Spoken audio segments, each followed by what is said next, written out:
بسم اللہ الرحمن الرحیم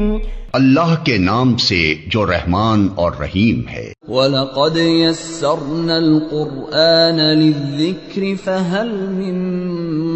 مُدَّكِرٍ، ہم نے اس قرآن کو نصیحت کے لیے آسان ذریعہ بنا دیا ہے، پھر کیا ہے کوئی نصیحت قبول کرنے والا؟ تو جھوٹا بعد میں بیان کریں گے۔ یہاں ابراہیم علیہ السلام کی نسبت سے محدثین کی جو توجیہ ہے وہ یہی ہے۔ امام راضی نے تفسیر کبیر میں ان توجیہات کو نقل کیا ہے اور انہی ثقیل والی آیت کے ذیل میں بھی اور بل فعلہ کبیرہم کے ذیل میں بھی یہ تفصیلاً توجیہات کر کے امام راضی نے بھی وضاحت کی ہے اور دوسرے مفسرین نے بھی کہ یہ ابراہیم علیہ السلام نے کسی طرح بھی کوئی جھوٹ نہیں بولا، لیکن وہ جو حدیث نقل کی ہے ثلاث کذبات والی، اس کے بارے میں امام راضی نے توجیہات کو ذکر کرنے کے بعد اس بات کو ناقابل قبول قرار دے کر رد کر دیا ہے کہ ابراہیم علیہ السلام نے کسی طرح جھوٹ بولا ہے۔ آیات تو قرآن میں موجود ہے، اس کی توجیہات تو امام راضی نے بھی کر دی ہے بنسبت حدیث کے جس میں یہ بات موجود ہے کہ ابراہیم علیہ السلام نے 3 جھوٹ کے علاوہ اور کوئی جھوٹ نہیں بولا، تو امام راضی کہتے ہیں اگر ہم یوں کہتے کہ اس حدیث کے راویوں میں سے کسی راوی سے کوئی غلطی ہو گئی ہے، وہ بنسبت اس کے زیادہ بہتر ہے کہ ہم یہ کہیں کہ ابراہیم علیہ السلام نے جھوٹ بولا۔ امام راضی کے الفاظ ہے کہ وَهُوَ الَّذِي رَوَوْهُ فَلِأَنْ يُضَافَ الْكِذْبُ إِلَى رُوَاتِهِ أَوْلَى مِنْ أَنْ يُضَافَ إِلَى الْأَنْبِيَاءِ عَلَيْهِ السَّلَامُ۔ راویوں میں سے کسی راوی کی طرف جھوٹ کی نسبت کرنا زیادہ بہتر ہے اس سے کہ ابراہیم علیہ السلام کی طرف جھوٹ کی نسبت کی جائے، اور پھر اس پر دلیل ذکر کی ہے کہ دلیل یہ ہے کہ اگر ہم یہ بات تسلیم کر لیں کہ چلو ابراہیم علیہ السلام کو اللہ نے کسی مصلحت کی خاطر یہ جھوٹ بولنے کی اجازت دے دی، تو اس سے تو ابراہیم علیہ السلام کے دوسرے دین اور اللہ کی طرف سے خبر دینے میں بھی جھوٹ کے امکان کا دروازہ کھل جائے گا۔ چونکہ امام راضی ایک فلسفی مزاج کے عظیم عالم بھی ہے، اس لیے وہ فرمانا یہ چاہتے ہیں کہ ابراہیم علیہ السلام کے جھوٹ بولنے کا امکان بھی موجود ہے۔ یہ بھی میں نہیں مانتا کہ امکان موجود ہے۔ امام بغوی نے اور امام ابن جریر نے چونکہ یہ توجیہات کی تھی کہ یہ احتمال موجود ہے اور یہ ناممکن نہیں ہے کہ اللہ نے بطور خاص ابراہیم علیہ السلام کو اس بات کی اجازت دے دی ہو کہ تم ایسا کہو، یہ کہہ دو کہ یہ میری بہن ہے، یہ کہہ دو کہ یہ اس بڑے نے کیا ہے، یہ کہہ دو کہ میں بیمار ہوں۔ جب اللہ کی طرف سے ان کو اجازت مل گئی ہے تو جھوٹ بولنے کے جرم اور گناہ کا تو کوئی سوال ہی نہیں۔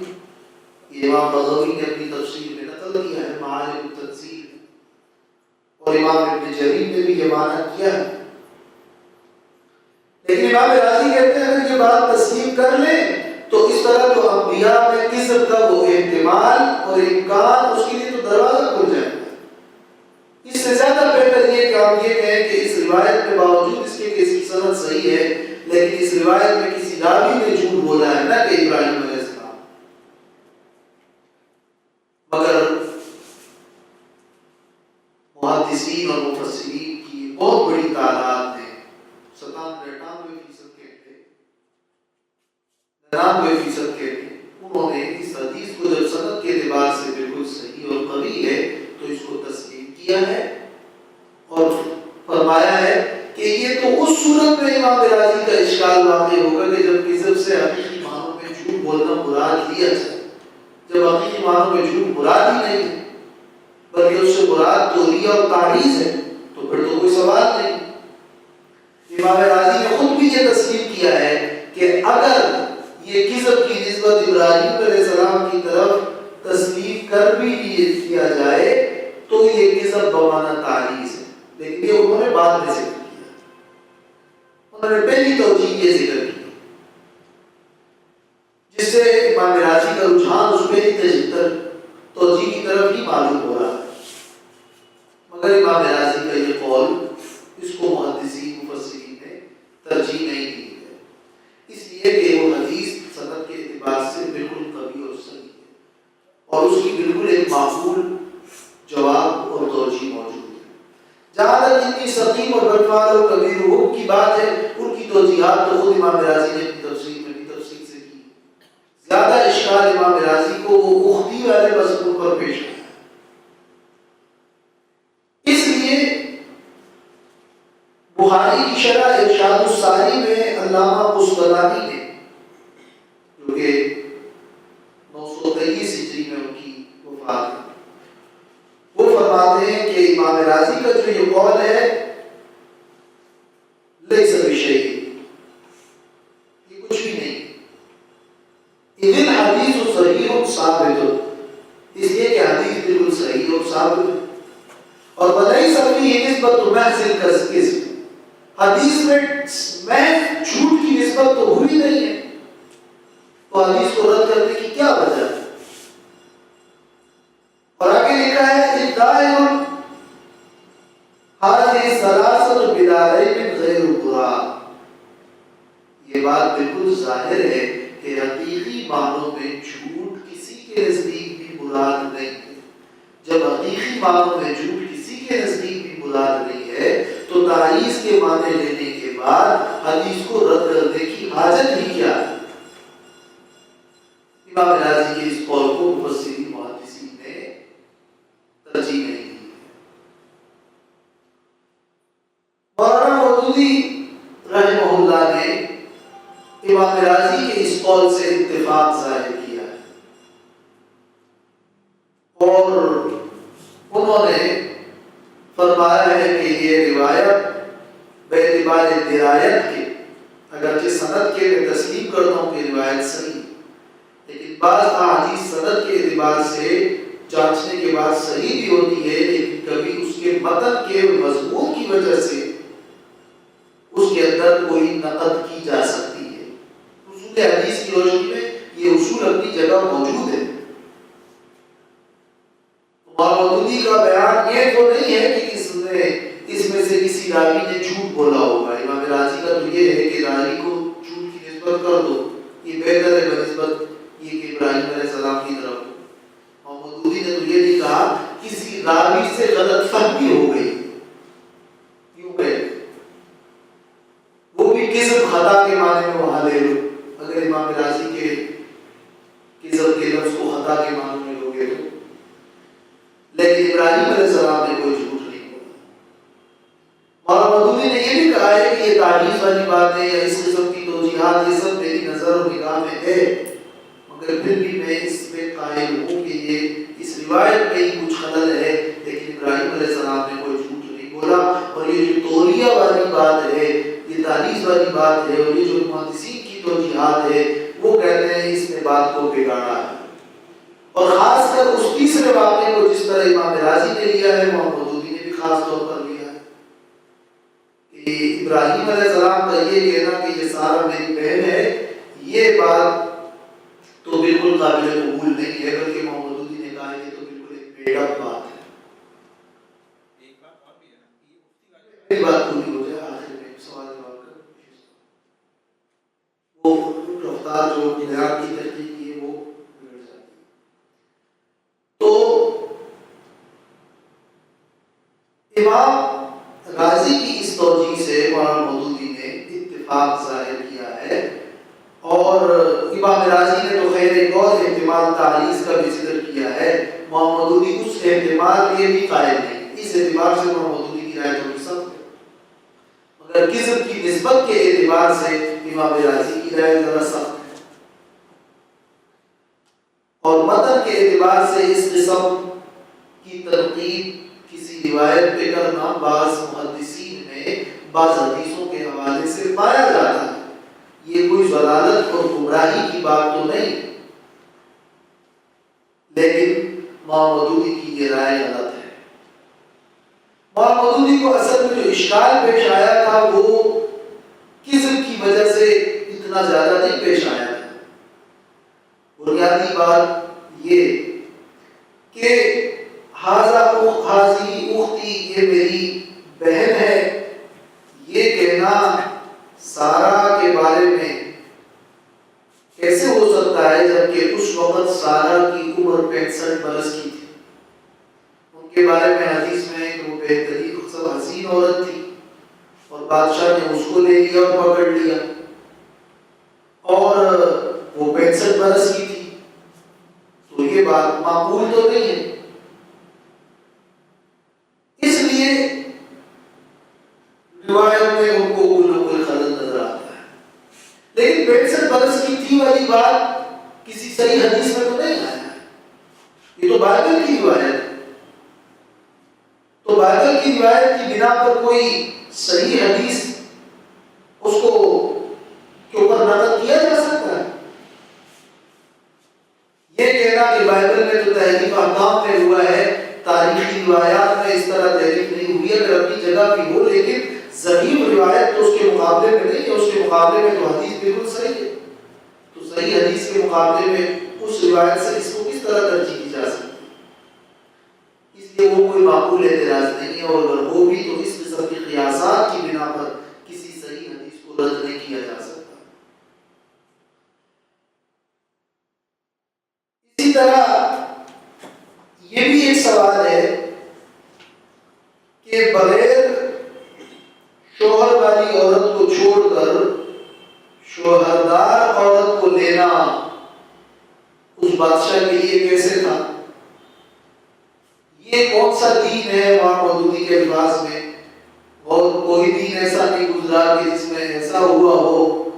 کہ بادشاہ کہے کہ شوہر والی عورت ہو تو میں اس کو لوں گا اور شوہر والی نہ ہو تو نہیں لوں گا.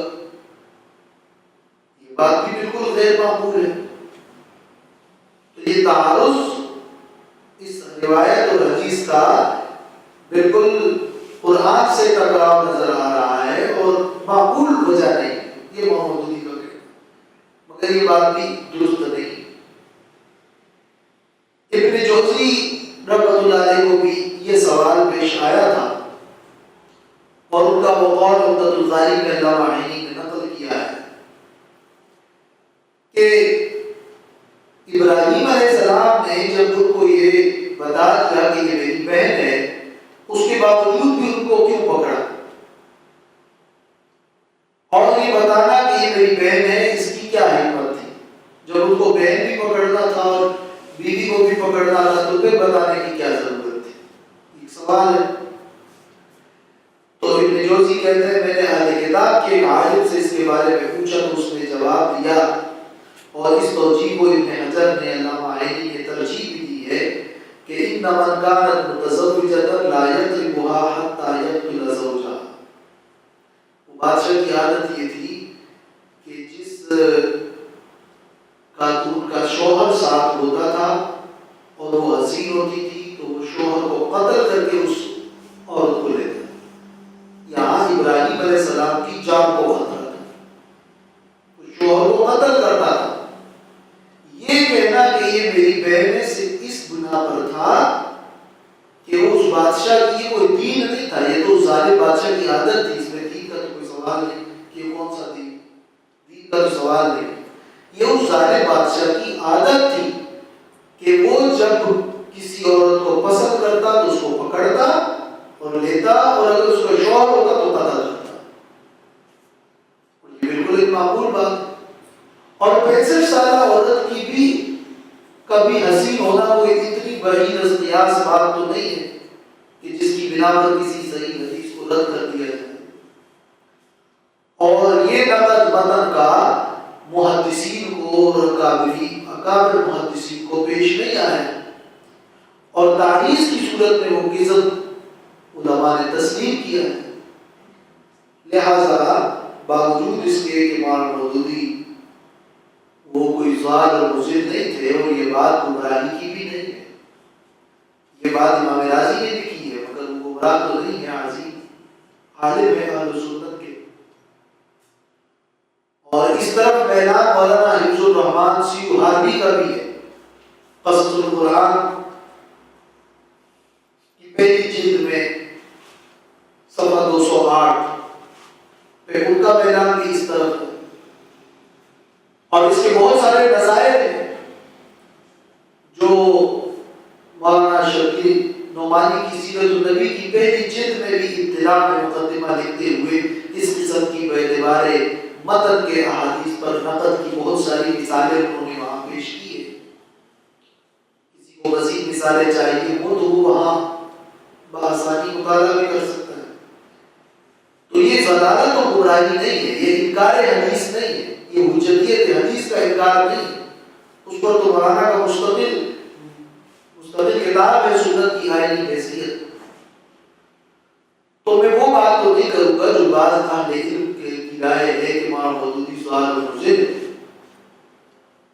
لیکن یہ قول اور یہ بات ان سے اتفاق نہیں کیا جا سکتا، اور یہ امام مودودی کا یہ قول یہ غلط ہے، اور ان کی یہ تحقیق غلط فہمی پر مبنی ہے۔ صحیح بات اکثر محدثین اور مفسرین کی وہی ہے کہ یہ حدیث سند کے اعتبار سے بھی صحیح ہے، اور کذب سے مراد حقیقی معنوں میں کذب نہیں ہے بلکہ ظاہری صورت میں کذب اور توریہ اور تعویذ مراد ہے۔ پھر یہ سوال کہ کذب اور جھوٹ کسے کہتے ہیں اور کن صورتوں میں جھوٹ بولنا جائز ہے، تو یہ بات تو طے شدہ ہے کہ جھوٹ بولنا قرآن و سنت کی قطعی نصوص میں حرام ہے، اور بخاری شریف کی حدیث ہے، اور یہ مشہور حدیث ہے کہ منافق کی 3 نشانیاں ہیں، اور اس میں یہ بھی ہے کہ جب وہ بات کرتا ہے تو جھوٹ بولتا ہے، اور جھوٹ کی قباحت عام طور پر لوگوں میں اور ہر مذہب والوں میں معروف ہے، بلکہ جاہلیت کے دور میں بھی وہ جھوٹ کو برا ہی سمجھتے تھے۔ لیکن سوال یہ ہے کہ کیا کسی فائدے کے حصول کے لیے یا کسی ضرر کو دفع کرنے کے لیے، کسی جلب منفعت کو یا دفع مضرت کے لیے جھوٹ بولنے کی اجازت ہے؟ تو اس صورت میں جبکہ بغیر جھوٹ کے کام بن سکتا ہے، تو جھوٹ کی تو کسی صورت اجازت نہیں دی جا سکتی، لیکن جھوٹ کے بغیر اگر کام نہیں بن سکتا ہے اور جھوٹ کی حاجت پڑی ہے، اور وہ کام اس نوعیت کا ہے کہ اگر آپ سچ بولیں گے تو اس کا فساد اور اس کی خرابی زیادہ ہوگی، اور جھوٹ بولنے کی صورت میں کوئی اخروی نفع ہے، کسی کی جان بخشی ہے، کوئی ایک بڑا عظیم فائدہ اور مقصد ہے، اس مقصد کے لیے وہ جھوٹ بولتا ہے تو اس کی اجازت دی جائے گی۔ لیکن کسی تھوڑے فائدے کے لیے یا معمولی نقصان کی وجہ سے یا سچ اور جھوٹ دونوں برابر ہو، اس صورت میں جھوٹ بولنے کی اجازت نہیں دی جا سکتی۔ امام نووی نے ریاض الصالحین میں اور غزالی نے یہ ضابطہ بیان کیا۔ امام راغب نے مفردات میں لکھا ہے کہ مراد فائدے سے دنیاوی کوئی فائدہ نہیں، اور پھر ایک جملہ لکھا ہے فَإِنَّ الْمَنْفَعَةَ الدُّنْيَوِيَّةَ وَلَوْ كَانَتْ مُلْكُ الدُّنْيَا بِحَذَافِيرِهَا لَا تُعَادِلُ۔ دنیاوی منفعت اگرچہ اس سے پوری دنیا کی بادشاہی حاصل ہوتی ہو، لا تعادل الضرر الحاصل من ادنى الكذب، وہ برابر نہیں ہو سکتا اس ضرر کے جو ادنا جھوٹ سے حاصل ہوتا ہے۔ اس لیے منفعت دنیاوی کی بات نہیں، لیکن کوئی دینی فائدہ پوشیدہ ہو اس کے لیے آپ ایسے مقام پر جھوٹ بولیں کہ جس مقام پہ بغیر جھوٹ بولنے کی کوئی چارہ نہ ہو، تو اس کی اسلام کا مزاج نہیں ہے، اور یہ تو ہر مذہب میں ناجائز اور حرام ہے، لیکن احمد البریتین کے قاعدے کے مطابق اور کسی ضرر عظیم سے بچنے کے لیے اور کسی واجب کے حصول کے لیے وہ اس کی اجازت دی جا سکتی ہے، لیکن اس میں بھی حتی الامکان توعیہ سے کام لیا جائے۔ ایک روایت میں 3 صورتوں میں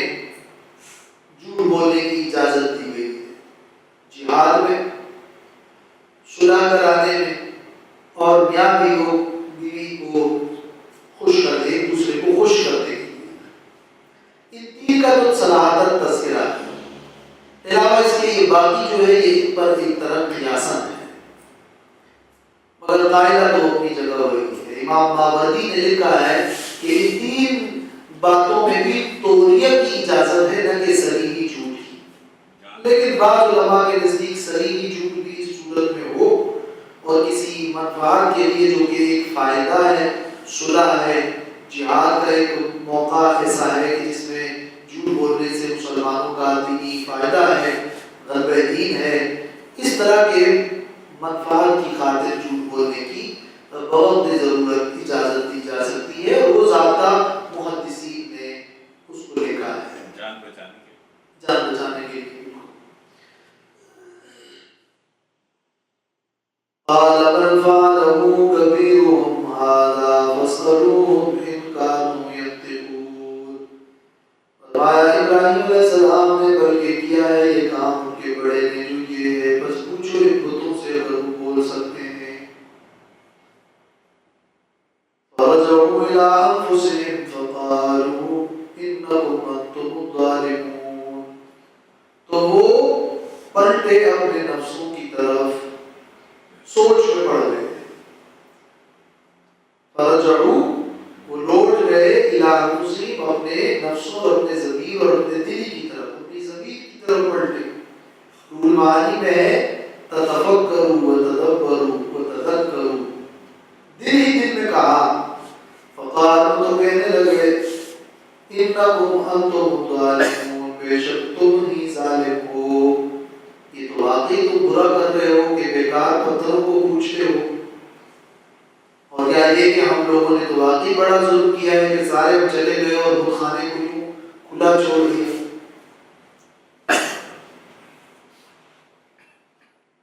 لیکن وہ سمجھ گئے کہ واقعی ہم جو کچھ کر رہے ہیں اور ان معبودوں کو پوج رہے ہیں وہ تو بے بس ہے، اور اسی سے عربی میں ہے وہ کہ من لا يرد الفاس عن الرأس كيف يرد عن عابديه البأس، جو اپنے سر سے کلہاڑی نہیں ہٹا سکتا وہ اپنے عبادت کرنے والوں سے مصیبت کیسے ہٹائے؟ تو من قسم والا سے پھر وہ اٹھا دیے گئے اپنے سروں کے بل، یعنی مت پر لٹ گئی، ضد شروع کیا، اور بعض تفسیروں میں ہے کہ انہوں نے شرم کے مارے سر جھکائے، لیکن وہ اپنی ضد میں پھر بھی ہار گئے، اڑ گئے، لیکن باوجود اس کے سمجھ گئے، لقد علمت ما هؤلاء ينطقون، البتہ آپ جانتے ہیں کہ یہ تو بول نہیں سکتے، تو ان سے کیسے پوچھیں، تو بول ہی نہیں سکتے۔ اب ابراہیم علیہ السلام کو کہنے کا موقع مل گیا۔ مفسرین کہتے ہیں کہ انکم انتم الظالمون، انہوں نے ابراہیم علیہ السلام کے بارے میں کہا تھا کہ انہ لمن الظالمین، آیت نمبر 59 میں، تو یہاں آ کر اب خود اپنے آپ کو کہا کہ تم ظالم ہو۔ قال وتعبدون من دون الله ما لا ينفعكم شيئا ولا يضركم، فرمایا ابراہیم علیہ السلام نے، کیا تم یہ کچھ جانتے ہوئے بھی اتعلمون ذلك فتعبدون، یہ یوں حمزہ جب حرف عطف پر داخل ہو جائے تو درمیان میں معطوف علیہ مقدر ہوتا ہے۔ افتعبدون من دون اللہ، آیا بس کیا تم عبادت کرتے ہو اللہ کی علاوہ ما لا ينفعكم شيئا، ان کی جو تمہیں کوئی نفع نہیں پہنچا سکتے، ولا يضركم، اور نہ ہی تمہیں کوئی ضرر دے سکتے ہیں۔ بتوں کی وجہ سے تو ان کو یہ بہت بڑا ضرر ہوا تھا نا کہ وہ مشرک بن گئے، لیکن وہ ضرر نہیں مراد، یہاں ضرر مباشرتاً مراد ہے، یعنی تمہارے لیے غیبی نفع نقصان کے مالک وہ نہیں، اگرچہ وہ تمہارے شرک کا سبب تو بنے۔ اُفِّ لَكُمْ، یہ ایک بڑا جلالی انداز ہے ابراہیم علیہ السلام کا۔ اُفِّ لَكُمْ، میں بیزار ہوں تم سے۔ اُفِّ جو ہے یہ اسم فعل اس کو کہتے ہیں، اور یہاں اردو میں جیسے تف ہے تو، لیکن یہاں یہ اُفِّ اصل میں بیزاری کے معنی میں، یہ کوئی گالی نہیں تھی جو دے دی، اُفِّ لَكُمْ وَلِمَا تَعْبُدُونَ مِن دُونِ اللَّهِ، کہ معبودوں کو بھی گالی دے دی، نہیں ایسا نہیں، یہ اُفِّ لَكُمْ، میں بیزار ہوں تم سے اور تمہارے معبودوں سے۔ ہمارے شیخ فرماتے تھے کہ جیسے کوئی اف اف کہہ کر غبار کو اڑاتا ہے، تو اسی طرح میں تم کو اپنے سے ہٹاتا ہوں، یہ اس کے اف بیزاری تف ہے تم پر، وَلِمَا تَعْبُدُونَ مِن دُونِ اللَّهِ، ان پر جن کی تم عبادت کرتے ہو اللہ کے علاوہ، ان سے بھی میں بیزار ہوں۔ فَلَا تَعْقِلُونَ، کیا تم عقل نہیں رکھتے؟ قال محرقوه وانصروا آلهتكم إن كنتم فاعلين، کہنے لگے وہ جلا دو ان کو، وانصروا، اور بدلہ دے لو، حمایت کرو آلهتكم، اپنے معبودوں کی، ان كنتم فاعلين، اگر تم کچھ کرنے والے ہو، کرنا تو کچھ ضرور ہے، ورنہ ابھی یہ اس وقت سزا نہیں دے گے تو بعد میں پھر یہ معاملہ بڑھ جائے گا، لیکن اگر کچھ کرنا ہے تو اپنے معبودوں کی مدد کرو، مدد کرو سے مراد یعنی ان کا بدلہ لے لو۔ قُلْنَا يَا نَارُ كُونِي بَرْدًا وَسَلَامًا عَلَىٰ إِبْرَاهِيمَ، ہم نے کہا کہ آگ ہو جا بردن، ٹھنڈی، وسلامًا، اور سلامتی والی، بے ضرر، ذات برد و سلامتی، بردن یعنی ذات برد و سلامتی، سلامتی والی، بردن ٹھنڈک والی، مگر اتنی بھی نہیں کہ جس ٹھنڈک سے ضرر، سلامت، علی ابراہیم، ابراہیم علیہ السلام پر، پوری دنیا کی آگ کو یہ حکم نہیں تھا، خاص علی ابراہیم، اور یہ معجزہ تھا، اس میں کسی تعبیر کی حاجت نہیں ہے، اللہ تعالیٰ نے آگ کو سنا دیا یا نار، اور اللہ قادر ہے، اللہ تعالیٰ عاجز نہیں ہے، اور کسی کو منوانے کے لیے اس کی کوئی ضرورت نہیں کہ ہم اس کی تعمیرات کریں۔ وَأَرَادُوا بِهِ كَيْدًا فَجَعَلْنَاهُمُ الْأَخْسَرِينَ، اور انہوں نے ارادہ کیا ان کے ساتھ برائی کا، کیدن برائی، فَجَعَلْنَاهُمُ الْأَخْسَرِينَ، تو ہم نے کر دیا ان کو ناکام، بری طرح ناکام کر دیا کہ ابراہیم علیہ السلام کو بچایا اور ان کی حقانیت ظاہر ہو۔